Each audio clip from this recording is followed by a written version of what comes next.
Olá, o PIB do Rio Grande do Sul caiu 9% em 2014 e o do Vale do Taquari reduziu 14%.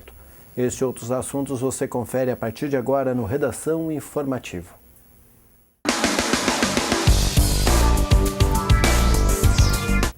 E uma carga de medicamentos foi roubada por um grupo de criminosos por volta das 2h30 desta terça-feira no quilômetro 402 da BR-386. Conforme informações da Polícia Rodoviária Federal, o motorista seguia com seu caminhão no sentido capital-interior em direção a Passo Fundo, quando foi interceptado pela quadrilha que estaria em um Vectra e um Cruze. O caminhão foi levado com a vítima para uma estrada de chão batido, onde foi realizado o transbordo da carga. Depois disso, o motorista foi abandonado no local com o veículo de carga. Os criminosos fugiram e não foram localizados pela polícia. E o motorista foi detido pela Brigada Militar por volta das 4 horas desta terça-feira por dirigir de forma perigosa e fugir da abordagem da guarnição. Segundo o boletim de ocorrências, os policiais tentaram abordar um automóvel Gol emplacado em Arroio do Meio, foi na área central de Lajeado. O condutor fugiu e só parou quando desceu um barranco após a ponte do Rio Forqueta, em uma estrada vicinal de Arroio do Meio. Constatado que o motorista era um jovem de 20 anos, morador da cidade, no carro, a Brigada Militar encontrou vestígios de cocaína, segundo o registro. Encaminhado à Delegacia de Polícia de Pronto Atendimento, ele foi liberado após o registro da ocorrência. E um homem foi preso em flagrante pela Brigada Militar por furto de celular de um pedestre no fim da tarde desta segunda-feira no centro de Lajeado. De acordo com o relato da vítima, um homem de 32 anos a surpreendeu de bicicleta, pegou seu celular e fugiu. A Brigada Militar foi acionada e capturou o suspeito na rua Barão do Santo Ângelo. O homem não portava o celular, mas estava com uma pedra de crack. Conduzido à delegacia, foi reconhecido pela vítima como autor do furto. Depois do registro, ele foi recolhido ao Presídio Estadual de Lajeado. E o Grupo Rodoviário da Brigada Militar de Teutônia atendeu a 2 acidentes entre o fim da tarde e a noite de segunda-feira. O primeiro caso envolveu uma colisão lateral entre uma moto Honda CG 125 de Paverama e um carro Fiat Palio de Teutônia. Foi no quilômetro 28 da ERS 128 em Teutônia. O acidente ocorreu por volta das 5h40 da tarde e ninguém ficou ferido. O segundo acidente envolveu um caminhão às 11 da noite na RSC 453. De acordo com os policiais, o condutor de um caminhão Volks seguia no sentido Garibaldi Estrela, quando no quilômetro 75, em Boa Vista do Sul, perdeu o controle da direção do veículo e chocou-se contra rochas na lateral da rodovia. O motorista não ficou ferido e o caminhão foi removido ainda durante a madrugada.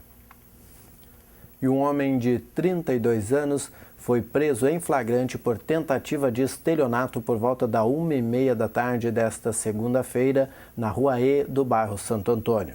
Segundo o registro, a Brigada Militar foi acionada depois que o suspeito tentou fazer uma compra no valor de R$ 25 em um estabelecimento usando dinheiro falso.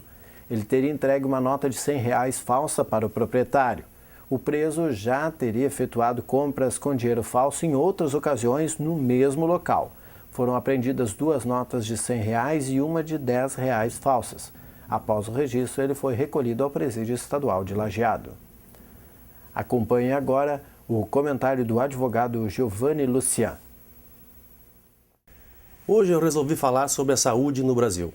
Assunto delicado, polêmico, triste e que precisaria de diversos programas para que se pudesse comentar mais detalhadamente sobre os aspectos positivos e negativos do nosso sistema. Não sou especialista no assunto, mas vou tentar resumir alguns deles. Faz alguns anos, quando em campanha para a sua reeleição, o então presidente Lula disse que o sistema de saúde no Brasil era quase perfeito. A frase ecoou o país afora e até mesmo fora do país, gerando muitas críticas, chegando alguns órgãos de imprensa, na época, a ridicularizar o seu autor em razão dos escancarados problemas de atendimento médico à população, assunto diário nos noticiários regionais e nacionais. Mas eu comentava na época, e ainda tenho essa convicção, de que o presidente estava certo. O sistema é quase perfeito. Só que no Brasil ele não funciona.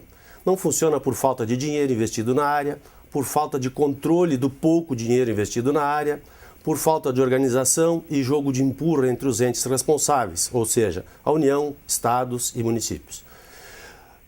Falta de gestão e respeito ao usuário.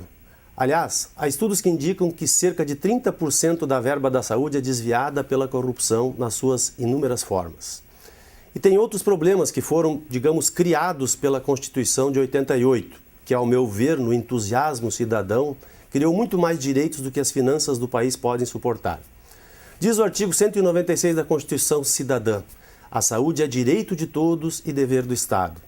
Não definiu limites, não estabeleceu padrões, parâmetros ou o que quer que seja, atribuindo ao SUS, Sistema Único de Saúde, o dever de atender a tudo e a todos indistinta e ilimitadamente. Isto seria e é o ideal. Todos gostariam de ter isso em realidade, mas todos nós sabemos, embora uns relutem em admitir, que na prática esse ideal da teoria está a quilômetros de distância do real. Na prática, o que se vê são filas em qualquer ponto de atendimento, falta de hospitais, de leitos, de UTIs, postos de saúde e UPAs fechados por falta de equipamento, de médicos, de enfermeiros ou às vezes por falta de gás, esparadrapo, maca, geladeira, falta de água ou de energia elétrica. Ou seja, meio longe da perfeição por meu gosto. Some-se a isso os acelerados avanços da medicina e os elevadíssimos custos de tratamentos e procedimentos novos, que são deferidos, em regra, pela Justiça, contanto que não sejam considerados experimentais. Até os planos de saúde privados tratam de excluir certos procedimentos em seus contratos, coisa que, por vezes, o SUS não consegue nas demandas judiciais. Por falar em planos de saúde, no meu ponto de vista, esse é um importante fator que sobrecarrega o SUS. O custo mensal de um plano de saúde minimamente abrangente, em termos de procedimentos ambulatoriais e internação hospitalares, é praticamente proibitivo à esmagadora maioria da população. Exceção a alguns planos empresariais coletivos, nos quais as empresas conseguem negociar melhor com as operadoras e, em muitos casos, assumem parte da mensalidade. Para quem não sabe, um plano de saúde padrão particular, com internação para um casal de média idade com 2 ou 3 filhos, fica em torno de R$ 1.000 a R$ 1.500, podendo facilmente chegar a R$ 2.000, caso um ou mais idosos integrem o grupo familiar. Então, essa distância entre quem pode pagar um plano particular e quem não pode, acaba por jogar a imensa maioria da população no SUS, que não tem dinheiro para isso. O país não tem dinheiro para isso. Eu acho que poderiam ser discutidas e criadas alternativas para essa distorção. Uma discussão séria, em nível nacional, sem paixões ou interesses políticos ou corporativos, sem utopias, sem mentiras e sem hipocrisias, como é o caso do nosso sistema atual. Lindo na teoria, mas horrível, triste e ineficiente na prática. Uma discussão envolvendo governo, médicos, hospitais, usuários, planos de saúde e seguro-saúde, fornecedores e até mesmo fundos de pensões e instituições financeiras. Já comentei com médicos amigos meus se não seria possível a criação de algo intermediário a essa enorme distância existente entre o acesso ao sistema público e o privado. Algo tipo um Bolsa Saúde ou um Minha Saúde, Minha Vida. Um sistema híbrido, onde o cidadão poderia optar, por exemplo, entre se submeter a uma espera de 2 ou 3 anos para uma cirurgia eletiva de uma doença que pode matá-lo em alguns meses, ou pagar por ela, dentro de uma espécie de tabela justa para paciente, médico e hospital, com recursos financiados pelo governo, pagáveis em prestações mensais, com juros subsidiados. Se o usuário optante por esse sistema não pagar o financiamento, fica proibido de usar do benefício novamente até que resolva a sua inadimplência. É claro que não resolveria todos os problemas, mas boa parte deles certamente. E como benefício colateral, esse sistema aliviaria o SUS de arcar com essa despesa, sobrando mais dinheiro para cuidar e tratar com mais dignidade aqueles que não têm condições nenhuma de pagar coisa alguma. Pode parecer outra utopia, mas levando em consideração a quantidade de projetos que cada governo tenta implantar para resolver a situação, não me parece tão despropositada a sugestão. O problema é que tem que querer, tem que enfrentar muitas resistências, muito desgaste político, o que ninguém quer. E tem que parar de mentir que está tudo bem com a saúde do Brasil. Só não sei de que Brasil essa gente anda falando. Até a próxima. A Câmara do Comércio, Indústria e Serviços, a CACIS, com apoio do governo de Estrela, realizou nesta terça-feira o sorteio do Dia das Mães, chamado Minha Mãe, Minha Estrela. Foram sorteados 6 vale-compras no valor de R$ 500 do supermercado STR, o patrocinador da campanha. A promoção, que contou com a participação de 100 lojas, movimentou o comércio. Ano passado foram distribuídas 60 mil cautelas. Neste ano foram 80 mil. Por isso, o vice-presidente do comércio da CACIS, Renan José Borelli, acredita em crescimento nas vendas. O secretário da Fazenda, Darlan Bellini, enfatiza que as campanhas ajudam a avolumar a receita. A entrega dos prêmios será feita na sexta-feira, às 9 horas, na CACIS. Confira agora os nomes dos sortudos. Foi Aline Klunk, de Bom Retiro do Sul, Mara Inês Blumebart, de São Jacó, no interior de Estrela, Ianca Martins, de Estrela, Ingrid Magda Kreutz, de Estrela, Ivone Vedói Malman, também no município, e Anderson Cristiano Mendonça, de Estrela. E a parceria entre a empresa gaúcha e finlandesa produzirá guindastes aqui no Rio Grande do Sul. Veja na matéria de Andréa Martins. Após reunião realizada no Centro Administrativo Fernando Ferrari, o vice-governador José Paulo Cairoli anunciou nesta segunda-feira a parceria entre a empresa gaúcha Argus e a Kesla, de origem finlandesa. Acho muito importante no momento como nós estamos iniciando nosso governo, no momento de dificuldade do nosso país, ver empresários gaúchos olhando para o mercado, trazer uma empresa de mais de 50 anos da Finlândia, para ser uma parceira, fazendo uma joint venture aqui com a empresa gaúcha. O novo empreendimento, localizado em Santo Antônio da Patrulha, irá fabricar guindastes florestais. A primeira produção será para exportação dentro da América Latina e o mercado brasileiro. E ela vem atender alguns vazios tecnológicos que existem na área florestal, porque há as grandes companhias florestais que têm tecnologia de ponta e as médias e pequenas indústrias florestais ou florestadores privados que carecem de tecnologia porque esse nível de produto ainda não é fabricado no Brasil. No total, serão investidos 10 milhões de dólares e gerados 40 empregos diretos e indiretos. Era o parceiro ótimo para nós, para a sua visão, para os seus objetivos, que era uma empresa que não tem medo de fazer investimentos, quando o mercado está parado, que quando é o momento de ser ativo, de produzir novas ideias. A falta de carteiros no Vale do Taquari será a pauta da audiência pública proposta pelo deputado Gerson Borba, do PP, e aprovada por unanimidade na Comissão Mista Permanente de Defesa do Consumidor e Participação Legislativa Popular. O encontro, que deverá ter data agendada para as próximas semanas, deverá ocorrer na Câmara de Vereadores de Teutônia e deverá contar com a participação dos prefeitos do Vale do Taquari, vereadores, representantes do setor público e empresarial. Os produtores de leite lançam na frente do Palácio Piratini a 38ª Expo Leite. Newton Schiller acompanhou o lançamento. No lugar do vinho, leite para brindar em taças, mais uma edição da Expo Leite no Palácio Piratini. Foi desta forma que o governador, acompanhado de secretários e integrantes do setor leiteiro, abriu oficialmente a feira, que vai de 27 a 31 de maio no Parque de Exposições de Esteio. Ela vai dar uma demonstração, sim, de que esta área, que é geradora de emprego, de trabalho, de renda, vai continuar dando a contribuição para a economia do Rio Grande do Sul. Hoje, 120 mil famílias produzem 10 milhões de litros de leite por dia no Rio Grande do Sul, mas apenas 4 milhões são consumidos e 5% exportado. Nesta edição da Expo Leite, a meta é discutir como escoar o que sobra para novos mercados. Não precisa produzir mais leite, talvez temos que estagnar por aí, fica nesses 10, 11 milhões e produza com alta qualidade, que já temos na grande maioria, e abre mercado. O secretário da Agricultura, Hernani Polo, disse que o Estado é parceiro do produtor. Nós estamos trabalhando internamente com a equipe técnica, através da Câmara Setorial do Leite, de forma conjunta com as entidades, para que possamos ampliar e principalmente superar alguns desafios que nós temos no sentido do escoamento da nossa produção, abertura de novos mercados, o avanço do estado sanitário, que isso vai nos dar uma melhor condição e fazer com que esse produto, tenha exatamente a valorização merecida e justa aqui no nosso estado. O projeto Recompense, iniciativa de estudantes do curso de Publicidade e Propaganda da Univates, atraiu a atenção de quem circulava pelo hall dos prédios 9 e 12 nesta segunda-feira.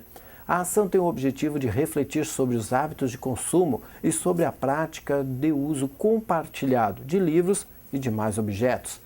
Mônica Carniel Malman, estudante do curso de nutrição, esteve entre os estudantes que conferiram os materiais disponíveis no ponto de compartilhamento do prédio 9. Para a acadêmica, a iniciativa é diferente e muito válida para fazer refletir sobre os hábitos de consumo. Mônica contou que, apesar de ter um apego especial por seus livros, costuma praticar a ação de compartilhar o que não utiliza mais. Utilizando como mote a ideia de que compartilhar pode ser recompensador, a campanha foi desenvolvida pelos estudantes Arthur Afonso Sene, Diego Henrique de Macedo, Francisca Bruxel Figueiró e Rodrigo Farias da Costa. É na disciplina de projeto de campanhas publicitárias ministrada pela professora Juliana Duraiski. De acordo com Sene, a ideia é criar um vínculo de compartilhamento e humanização entre os acadêmicos de todos os cursos da Univates. E os agricultores de todo o estado pedem agilidade no processo de adesão ao Sistema Unificado de Sanidade Agroindustrial Familiar, artesanal e de pequeno porte. Criado por lei em 2011, o SUSAF ainda enfrenta dificuldades para ser implantado. O tema foi tratado em audiência pública da Comissão de Agricultura no auditório da FETAG em Porto Alegre. Veja com a repórter Letícia Malman. As agroindústrias familiares são consideradas uma alternativa para aumentar a renda do produtor e garantir a permanência dos jovens no campo. No entanto, hoje a comercialização desses produtos fica restrita ao município de origem, o que diminui a possibilidade de aumento das vendas, exceto quando são realizadas as feiras regionais. Quando tem uma feira do município que vende produtos de agroindústrias, o secretário de Agricultura do Estado tem que dar um documento específico para aquele evento. E na segunda ou terça-feira o agricultor não pode vender nada fora do município. Para ampliar o mercado consumidor, foi criado em 2011 o Sistema Unificado Estadual de Sanidade Agroindustrial Familiar, a partir de um projeto de lei do deputado Edgar Preto, aprovado por unanimidade na Assembleia.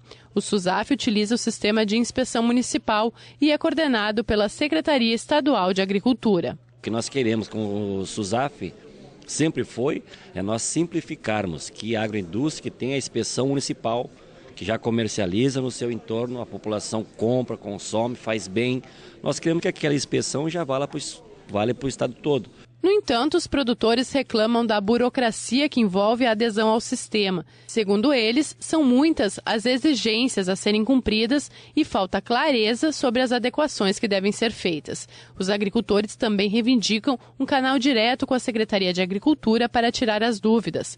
Hoje, apenas 5 municípios já se enquadraram no sistema e cerca de 200 encaminharam os documentos e aguardam a autorização. É o caso de Paim Filho, onde já foram realizadas 2 auditorias. A cada visita que a gente recebeu dos técnicos, dos auditores, eles foram nos solicitando algumas adequações do sistema e a gente foi fazendo toda a documentação necessária, a contratação de veterinário, estrutura de veículo, enfim, para que o município possa de fato fazer a inspeção municipal, que é aquilo que a Secretaria está exigindo do município, né? Segundo o secretário de Agricultura, os técnicos estão fazendo as auditorias e orientando as prefeituras sobre os procedimentos que devem ser adotados para se enquadrar no sistema. Muitas constatou-se de que não havia ainda um enquadramento dentro das normas. Então elas foram auditorias orientativas para que possa se fazer os ajustes e novamente buscar o enquadramento e a possibilidade então do município estar apto a ser enquadrado dentro do SUSAF.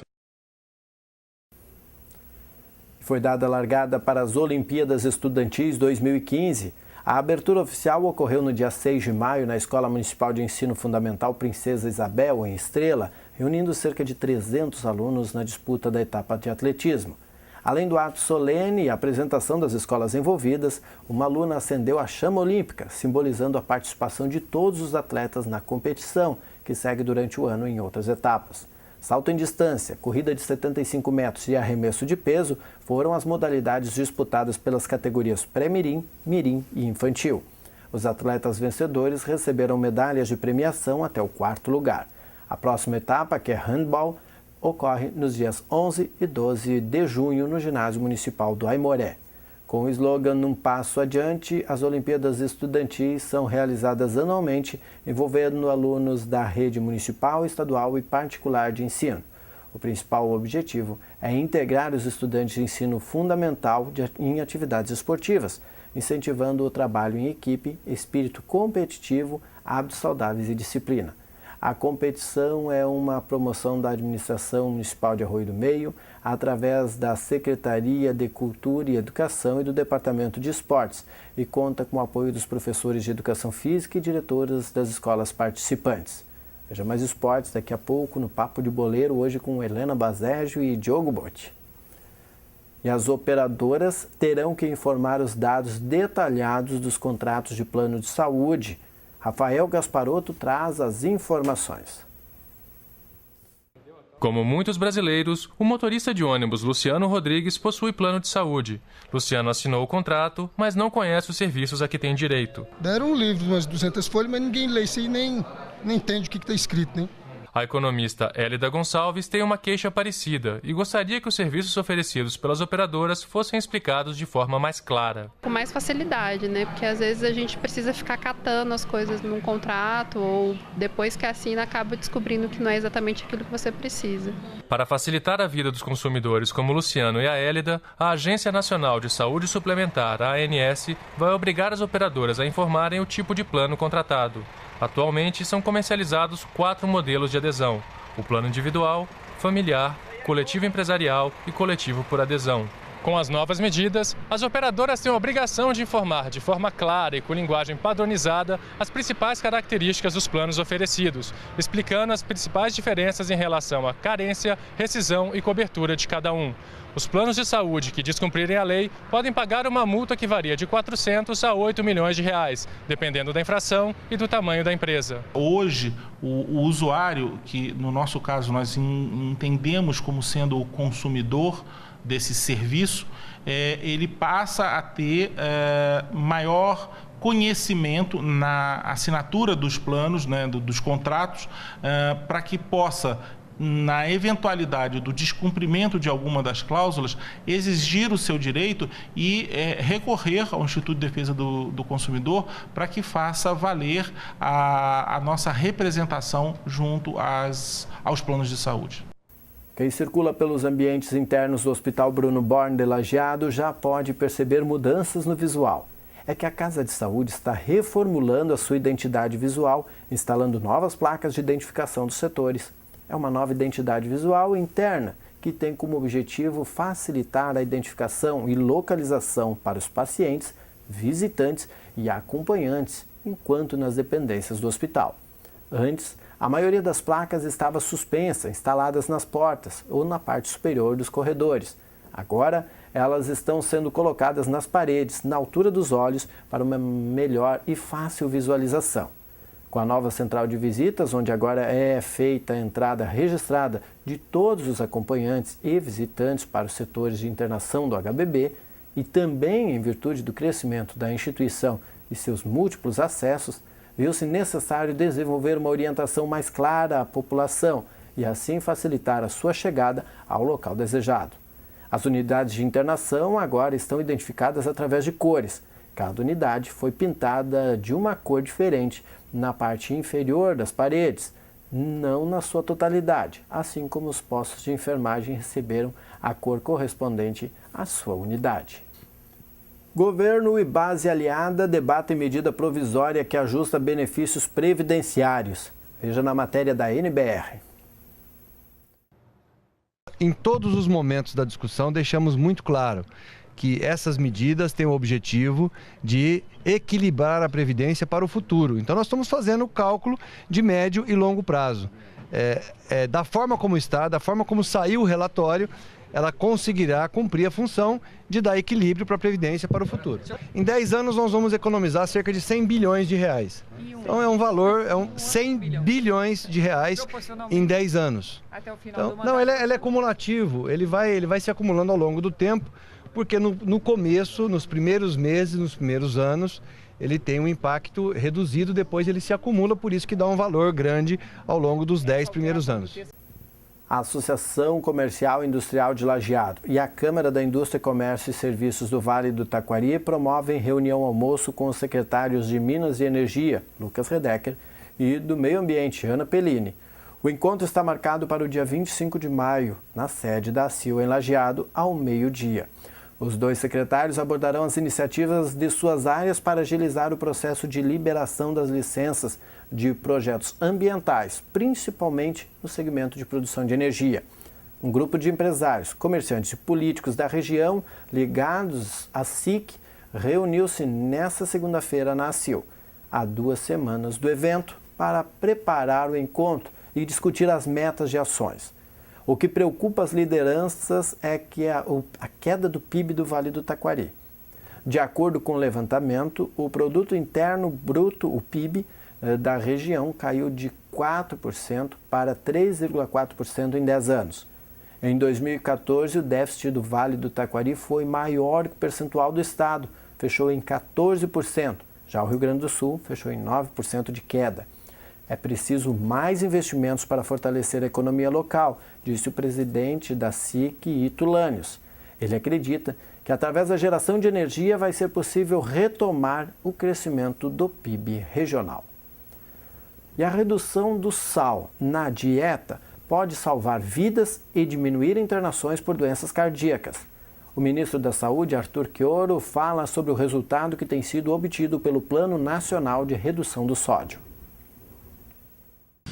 Para praticamente todos os produtos previstos nessa etapa, houve o atingimento de uma excelente marca para as metas estabelecidas em 2012. Muitos dos produtos das indústrias anteciparam o atingimento da meta para 2014 e isso, sem dúvida nenhuma, vai ter um impacto muito positivo na diminuição do sal do nosso alimento. É claro que o alimento industrializado sozinho não é responsável por todo o excesso de sal que nós ingerimos.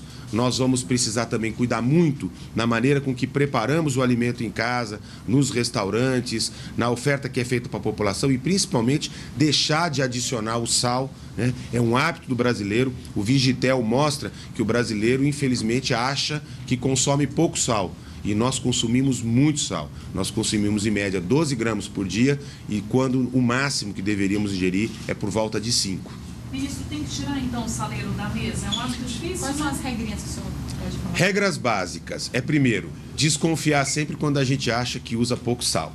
Em segundo lugar, diminuir a quantidade de sal no preparo, usar o extremamente necessário para a alimentação ficar gostosa.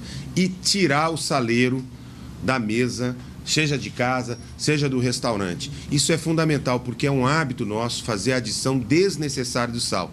E olha, é muito importante, porque diminuindo o sal da nossa comida, da nossa preparação, dos nossos hábitos alimentares, nós vamos evitar internações, nós vamos diminuir 15% a quantidade de acidentes, de derrames, de acidentes vasculares cerebrais, nós diminuímos as mortes por infarto, diminuímos a internação e mais de 1,5 milhão de hipertensos, se fizerem atividade física e controlarem o sal, vão possível, inclusive, viver sem a necessidade de tomar medicamentos. Portanto, é muito importante. Aumenta em 4 anos a expectativa média de vida. Então, nós não estamos falando de alguma coisa difícil de fazer.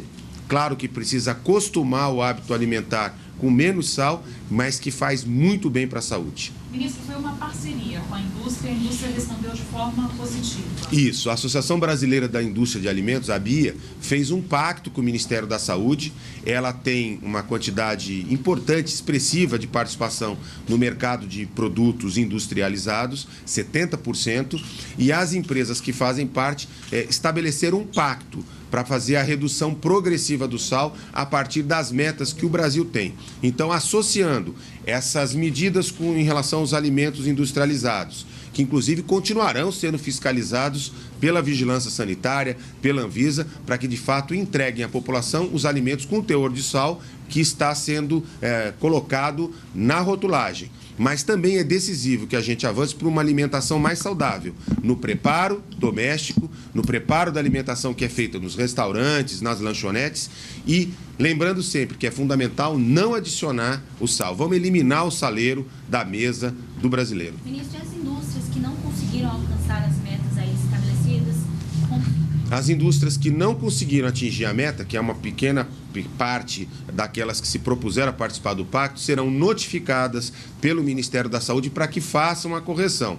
E, claro, todas as indústrias, as que participam do pacto, as que não participam do pacto e mesmo aquelas que trazem do exterior o seu produto para ser vendido aos brasileiros, continuarão a sendo objeto de fiscalização da vigilância sanitária para que tenha o teor de sal preconizado na legislação e aquilo que está previsto como limite máximo na rotulagem que apresenta na embalagem dos seus produtos. Qual a meta para 2022? Nós queremos reduzir o consumo diário de sal para 5 gramas por dia. É uma redução de 56%. Só repetir, para ficar bem redondinha ali uma resposta, comer menos sal pode salvar vidas? Comer menos sal salva... Desculpa. Comer, tem um trava-língua.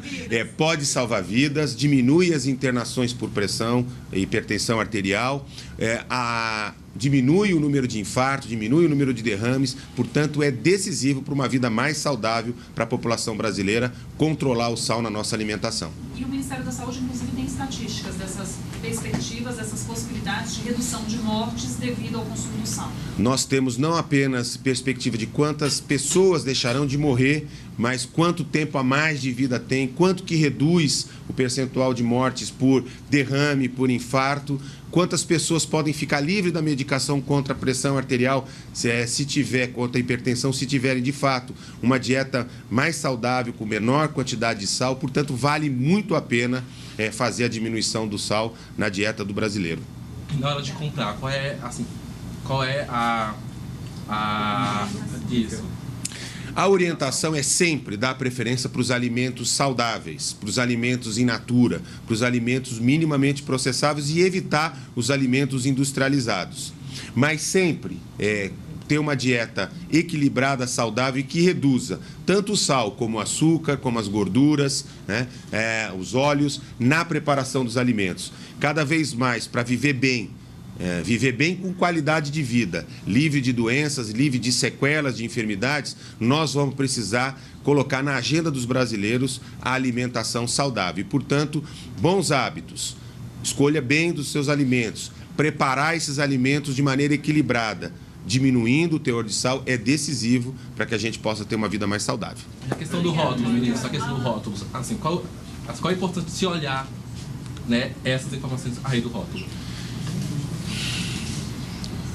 É que não adianta apenas olhar o rótulo do alimento e achar que nós estamos, a partir dali, fazendo uma alimentação saudável. Se uma criança tiver uma alimentação fundamentalmente baseada, por exemplo, em alimentos industrializados, mesmo que seja dentro do teor de sal preconizado, ela jamais terá uma alimentação saudável. A alimentação saudável, ela pressupõe equilíbrio, a escolha de alimentos de preferência para frutas, hortaliças, para os alimentos in natura, um processamento, uma preparação do alimento que manere no sal, no açúcar, no óleo, nas gorduras, tá certo? E que tenha equilíbrio. Isso é decisivo para que a gente tenha uma alimentação saudável. Não basta apenas olhar a rotulagem do alimento. Ministro, uma pergunta. Senão você me induz a uma resposta. A hipertensão nas capitais é preocupante ainda, né? Porto Alegre está em primeiro lugar aí. Na verdade, a prevalência da hipertensão, ela também responde muito à composição etária da população. As cidades que têm população mais envelhecida têm uma prevalência de hipertensão arterial mais elevada. É o caso de Porto Alegre, é o caso do Rio de Janeiro e de outras cidades que concentram uma população de idosos muito grandes. Capitais, por exemplo, do norte do país, que têm populações muito jovens, elas tendem a ter uma prevalência de hipertensão menor. Entretanto, são cidades que farão a transição demográfica e que terão, num curto espaço de tempo, também um contingente de idosos muito grande. Elas devem também se preparar né, com as medidas de prevenção para que tenha um envelhecimento mais saudável, porque nós temos uma prevalência média no país de 25% da população adulta com hipertensão arterial. E quando se passa dos 60 anos de idade, essa prevalência ultrapassa 64%, demonstrando claramente que tem a ver com a faixa etária. Mas, acima de tudo, para idosos ou para jovens, hábitos alimentares saudáveis, a prática de atividades físicas, uma vida mais saudável é decisiva para viver melhor com as condições que a vida vai nos colocar, mas nós podemos e devemos envelhecer com mais qualidade de vida. Tá bom, obrigado. A tarde ensolarada do último dia 9 abrilhantou ainda mais a festividade alusiva ao Dia das Mães na Escola Municipal de Educação Infantil Paulo Freire, do bairro das Indústrias em Estrela. O evento contou com grande participação das famílias e comunidade em geral. Cerca de 190 cartões de chá foram vendidos. Músicos fizeram a recepção aos pais, crianças e comunidade, e o ambiente da escola foi decorado para acolher a todos.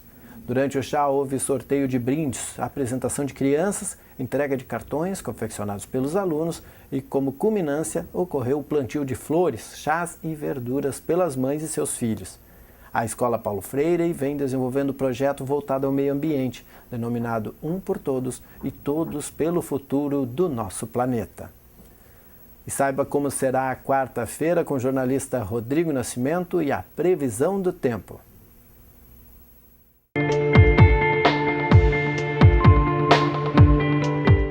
Olá, esse é o Boletim do Tempo para o Redação Informativo, trazendo a previsão para esta quarta-feira no Rio Grande do Sul e no Vale do Taquari.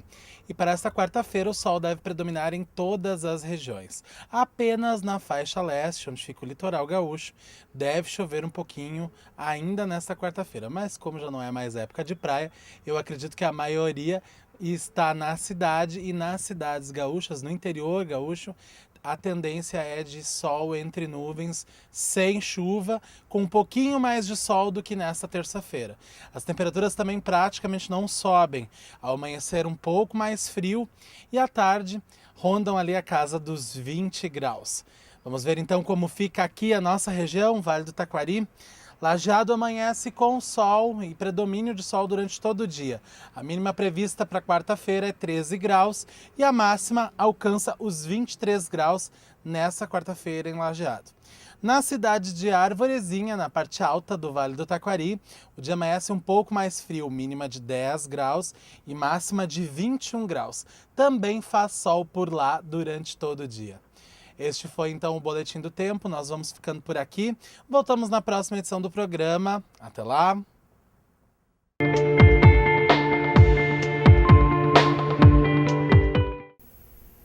Obrigado, Rodrigo. No dia 27, quarta-feira, no Parque do Jique, a peça teatral Nosso Segredo será apresentada pelo grupo Companhia de Teatro Politeama. O evento é organizado pelo Centro de Referência de Assistência Social, o CRAS, em parceria com o Centro de Referência Especializado de Assistência Social, o CRES, e a Sociedade Lajeadense de Atendimento à Criança e Adolescente, a SLAM. Estão vinculadas à Secretaria de Trabalho, Habitação e Assistência Social. Voltado às famílias usuárias dos serviços do CRAS, CRES e SLAM, o teatro é alusivo ao dia 18 de maio, que é o Dia Nacional de Combate ao Abuso e Exploração Sexual de Crianças e Adolescentes. Segundo a psicóloga do CRAS, Daniane D'Agostino, o evento servirá para conscientizar a respeito dos maus-tratos, além de servir para auxiliar a população a respeito de denúncias. A peça aborda a história de Pedro, um menino alegre que inesperadamente muda o seu comportamento. Fato que chama a atenção da professora. A proposta é alertar o perigo de abuso sexual contra crianças, numa abordagem que sugere como o responsável pode estimular a criança a confiar e denunciar.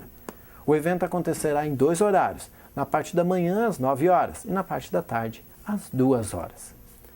Este foi o Redação Informativo desta terça-feira, 12 de maio. Na sequência vem o Papo de Boleiro. Nós voltamos em edição inédita amanhã às 6h30 da tarde. A nossa programação você acompanha também no www.tvinformativo.com.br.